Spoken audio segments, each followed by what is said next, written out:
excited to be here at Euromold 2014, premiering Adobe Photoshop Creative Cloud, driving the Connect 3 series of printers from Stratasys.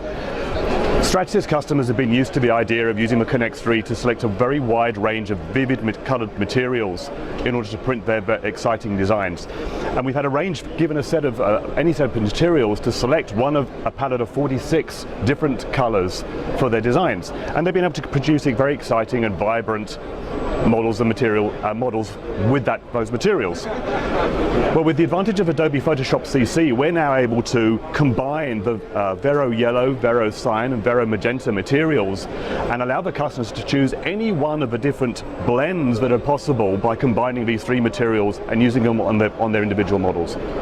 Secondly, the very exciting thing we've been able to do as well is, rather than just use discrete materials for one particular shell within your model, we're able to blend combinations of materials together and have a transition, as we see in this plane here, all the way across a model to allow us to go from, let's say, green at one end through yellows and oranges and reds. So we're able to unleash the creativity of our customers and designers and allow them to see on their screen exactly what it is they're going to be able to print on their printer. And this is new and shown for the very first time here at Euromold 2014.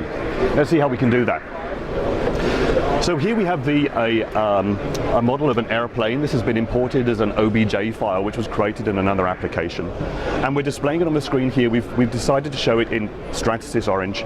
And what's very, very important here is that we've assigned a color profile to this model, which means that the orange we're seeing here on the screen is exactly the shade of orange we're going to see on our printer when it's printed.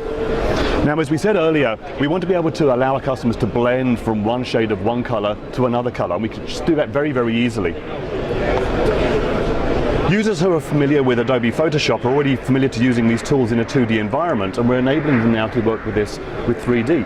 Photoshop's had the ability to work with 3D models for about 6 or 7 years, but it's only this year we've been enabling our customers to actually 3D print the models that they've previously only seen in a 2D world.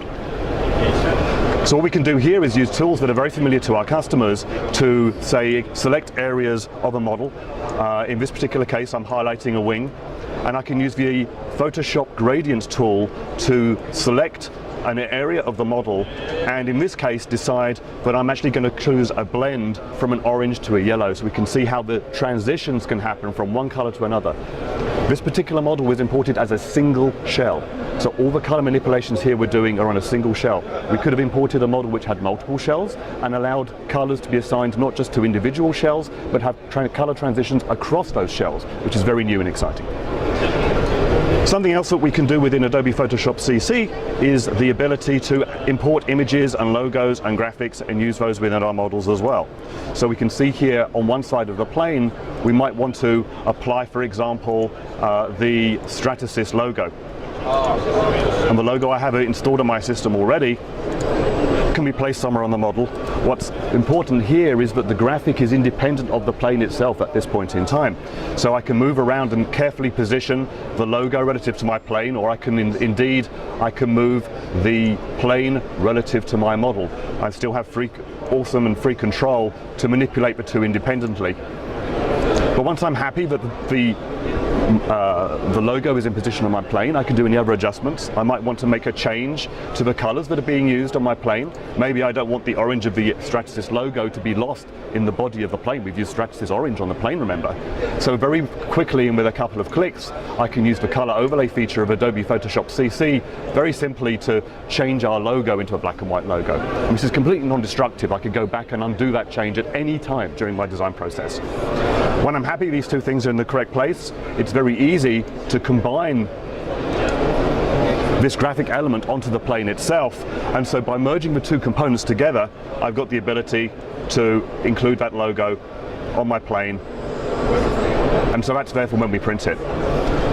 When we're ready to prepare this model for printing, it's a very simple process from within Adobe CC to prepare that model for printing on the Connect 3.